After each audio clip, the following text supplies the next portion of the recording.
Pemimpin yang punya cinta dan hati, apalagi berintegritas, sama halnya dengan pemimpin yang visioner, yaitu pemimpin yang melihat jauh ke depan, yang rasional dan visible untuk direalisasikan atau diwujudkan. Penglihatan yang jauh ke depan itu tidak mudah ditumbuhkan, apalagi secara paksa. Tetapi ia tumbuh sendiri dari berbagai pengalaman intelektual. Kembali kita dengan Kang Deddy Mulyadi. Sebelum kita masuk nih Kang Deddy ke toleransi, saya mau tanya pengalaman nih Kang Deddy, dibagi lagi mungkin kurang lebih setahun yang lalu ya Kang Deddy, di bulan Januari juga 2015, di mana patung-patung. Oh iya, itu di Januari kurang lebih 2015, awal-awal tahun ya Kang Deddy. Dimana di situ kalau nggak salah nih patung-patungnya, nih saya ada catat nih semua. Patung Bima, Semar, Yudhistira itu dihancurkan. Padahal sebenarnya itu salah satu daripada desa berbudaya yang ingin dikembangkan di Purwakarta. Rasanya gimana sih Kang Deddy udah mengatur sedemikian rupa, dipikirkan patung yang harus dipajang, lalu dihancurkan? Ya, memang ada sedih, dan saya selalu setiap kesedihan saya wujudkan dalam curahan-curahan lagu yang saya buat. Menyepi juga ya, saya lihat ada menyepi di sawah. Sama teman saya, ayo bikin aransemen aja lah, kita mengusir dari seluruh kekecewaan. Tetapi saya tidak pernah kecewa hidup ini, karena apapun yang kita alami adalah bagian dari mengasah, mencerdaskan kita. Jadi misalnya ketika patung dirobohkan, ya awalnya kita kecewa, tapi lama-lama kita pikir itu adalah bagian dari takdir hidup yang harus kita jalani. Dan kemudian membuat kita hidup lebih sabar dalam berkarya. Dan kemudian juga orang melakukan itu juga karena punya keyakinan. Kita menghormati keyakinan yang dia miliki bahwa itu dilarang, tidak boleh. Sehingga kita hormati, nggak apa-apa gitu loh. Dan Anda begitu bijaksana dalam menyikapi hal ini. Ya, gimana? Saya tidak melihat emosi marah. Ya, gimana orang punya keyakinan bahwa itu tidak boleh? Kan kita harus menghormati keyakinan itu. Yang terakhir itu kan yang dibakar itu patung Arjuna ya, hampir di daerah danau yang begitu indah, dan itu menjadi trademarknya sebenarnya. Tetapi juga di sisi lain ada aspek konstitusi yang harus ditegakkan negeri ini. Konstitusi kita adalah Pancasila, karena konstitusi Pancasila sebagai dasar konstitusi bernegara kita. Yang menjadi pertanyaan saya, adakah larangan dari negara dalam berkarya, berkesenian di Indonesia? Kan tidak ada larangan. Betul. Terus yang kedua, dari sisi konstitusi dan keadilan, saya melihat ada ketidakadilan. Misalnya, kalau itu dilarang, saya setuju, nggak apa-apa, nggak boleh ada.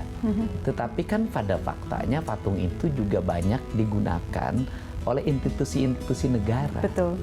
Misalnya Kodam 3 Siliwangi ada patung harimau. Kemudian Polres, Polda punya patung lodaya. Nah, pertanyaan saya adalah, kenapa ini boleh, kok ini nggak boleh? Kenapa yang ini harus tidak ada, yang ini boleh ada? Hanya itu saja yang menjadi gugatan konstitusi yang saya miliki sebenarnya. Kita bicara toleransi, kita bicara kebinekaan. Anda sebagai pemimpin yang sangat menjunjung tinggi nilai-nilai toleransi, Kang Deddy.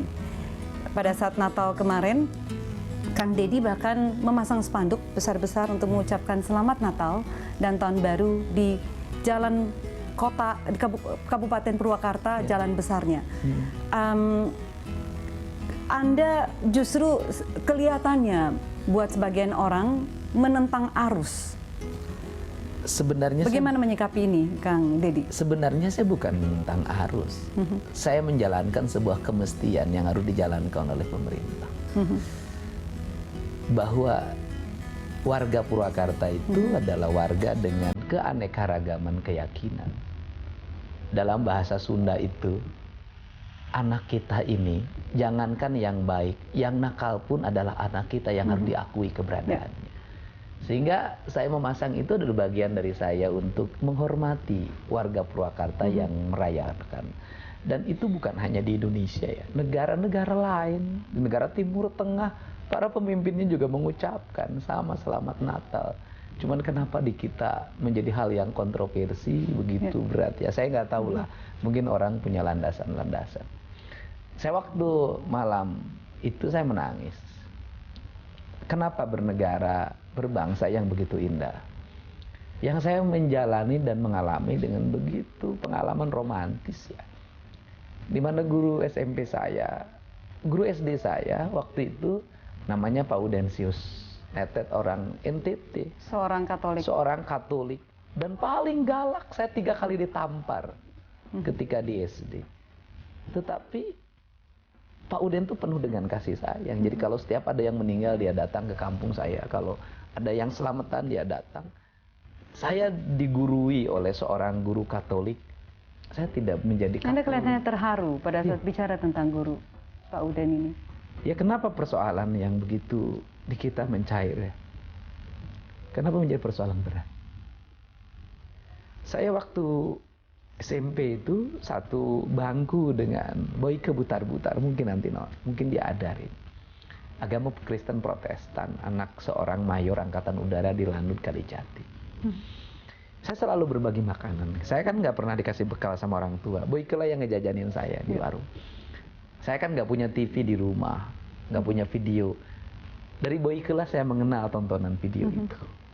Saya sering dari rumah anterin ke rumah Boyke, walaupun jaraknya jauh sekitar 10 km ya. Tapi kalau ke rumah dititipin jamu dari rumah sama ibu saya, kasih sama Boyke, dan Boyke selalu nitipin roti buat saya di rumah. Dari pengalaman Saya hidup 3 tahun satu bangku dan kami berpisah dengan tangisan dengan seorang Kristen Protestan. Saya tidak menjadi Kristen Protestan. Kenapa ada kecemasan yang terlalu tinggi hari ini ya? Saya juga, apa faktor dari semua ini? Itu yang selalu menjadi pertanyaan di hati saya. Tetapi ujian kebangsaan ini saya yakin Indonesia itu bisa menyelesaikan dengan baik.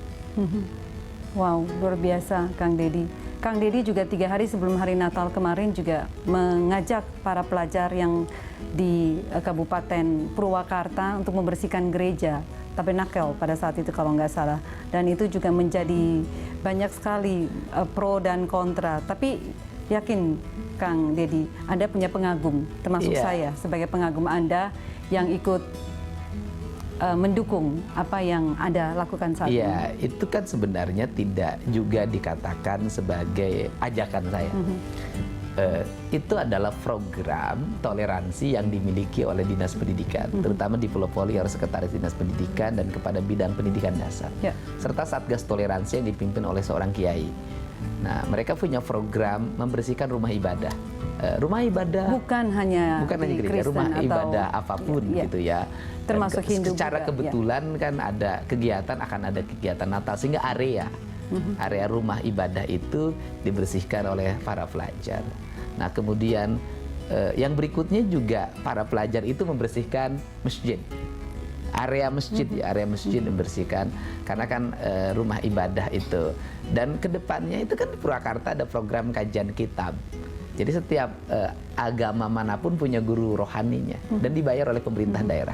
Kita punya guru rohani hampir 572 guru rohani yang terdiri dari para ustadz pengajar kitab kuning, ajaran Islam. Kemudian ada para pendeta, para biksu yang nanti mengajar sesuai dengan pelajarnya di setiap sekolah. Kang Dedi, Anda juga dikenal sebagai orang yang suka menolong. Pada saat warga Purwakarta terlelap, saya tahu bahwa Anda keliling untuk melihat apa yang terjadi dengan kota Anda. Anda begitu sensitif. Kayaknya sisi melankolis ini begitu dominan di karakter seorang Kang Dedi Mulyadi. Kayaknya emosi kiri dan kanan ini, kalau kita bicara otak, kiri dan kanan itu seimbang nih, antara emosi, bagaimana mengelola emosi seni, dan juga kiri, intelektual, dan leadership. Iya. Saya ini kan lahir dari keluarga sederhana, bahkan miskin ya. Jadi saya bisa merasakan betapa pedihnya perut yang kosong. Dan saya juga pernah ngalamin tidak makan 3 hari 3 malam. Karena memang tidak punya kemampuan untuk membeli makanan ketika saya kuliah. Karena prinsip itulah yang membuat saya peka. Saya sering menangis ketika orang ada penderitaan. Dan saya nggak kuat kalau orang minta tolong. Saya nggak punya pun pasti saya ada-adain. Dan saya selalu, pemimpin itu harus bisa mengukur derajat kesejahteraan rakyatnya. Derajat kesejahteraan rakyat itu kata orang Sunda 2. Ngeunah dahar, ngeunah sare.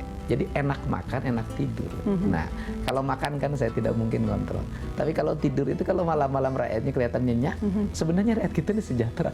Nggak apa-apa rumahnya biasa-biasa aja. Rumah mewah juga kalau nggak nyenyak itu nggak sejahtera dalam pandangan saya. Nah itu saya sering malam-malam keluar, kadang pakai sepeda, kadang nyetir sendiri. Saya pengen lihat warga saya, itu kebiasaan. Bukan sekalian sweeping, jam pukul 9 malam masih ada yang pacaran di luar kan anak mudanya. Sebenarnya kan itu bukan ajaran larangan untuk pacaran ya. Sebenarnya kan itu kan harus ada sedikit lah ditakut-takutin gitu loh ya. Intinya kan nyuruh anak-anak sekolah jam 9 tuh tidur agar hidupnya sehat. Dan akhirnya saya bikin kebijakan baru pasca isu itu menjadi berkembang, yaitu kebijakan masuk kelas jam 6 pagi. Ini anehnya di Indonesia ini. Ketika masuk jam 7 banyak kesiangan. Tapi ketika masuk yang 6 nggak ada yang kesiangan. Karena tidurnya pukul 9 malam. Karena akhirnya mereka memaksa tidur pukul 9 dan bangunnya jam setengah 5. Waktunya menjadi cukup. Bisa sholat dulu lagi. Ya, iya, bisa sholat dulu. Dan rupanya ketika masuknya jam 7, mereka menjadi santai. Dan kemudian kan orang karyawan segala macam datang, perginya jam itu, jadi macet. Nah ketika jam 6, mereka berangkat setengah 6, kosong jalannya. Betul. Nah, sebenarnya ada teori-teori logika-logika yang kadang-kadang. Kang Deddy, nanti di segmen terakhir saya mau bicara ini. Tentang mengayuh negeri dengan cinta sesuai dengan tema kita hari ini. Kenapa dengan cinta? Kenapa cinta yang ditonjolkan dalam mengayuh negeri kita? Baik pemirsa, kita kembali lagi setelah pesan-pesan berikut ini.